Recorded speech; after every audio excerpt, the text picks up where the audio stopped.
Hello, my name is Tamara, and I've been a member of Northwest Hills for the last 3 years. I was born and raised in communist Czechoslovakia, which is a very atheistic society. They taught us at school that religion is for weak old people, and my parents never went to church.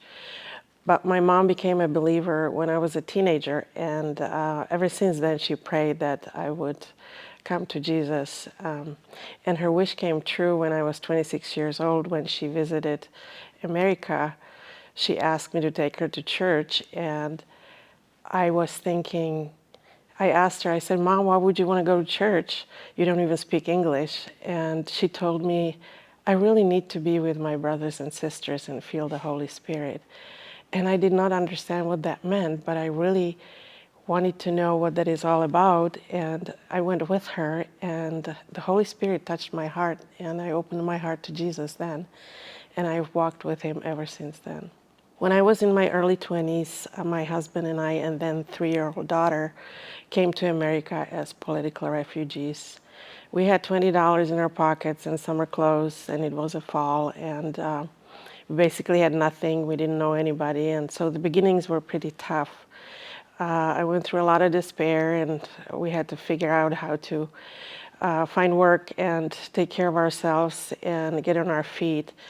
I didn't know Jesus then, but I know very well that this was God's will for us to come here and live here, and that He was with me every step of the way and brought the right people our way to help us to get on our feet.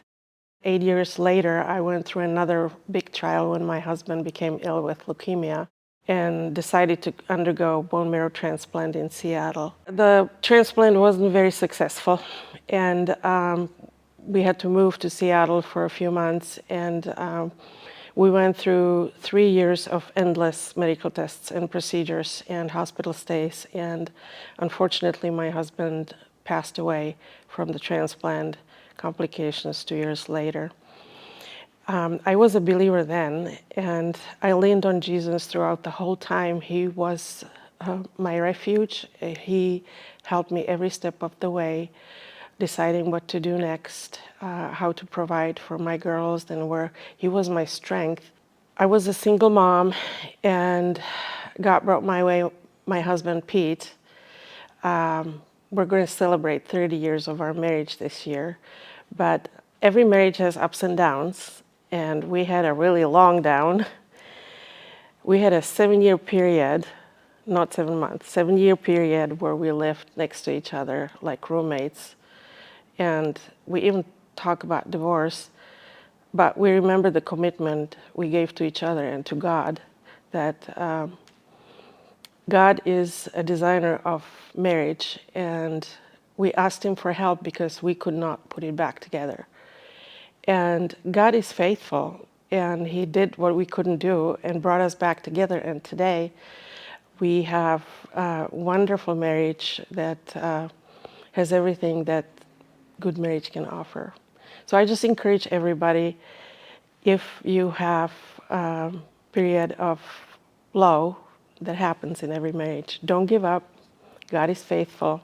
He will be there for you. Life without Jesus, I can't even imagine today how that would be. I have been His servant for years, whether it was my family or in my job as a nurse or in missions, or now when I'm retired, I like to help people out. Jesus is my comfort in despair. He is my counselor when I need advice, and He is full of mercy when I need forgiveness. And everything that I have and everything that I am is His. Jesus is the author of my life.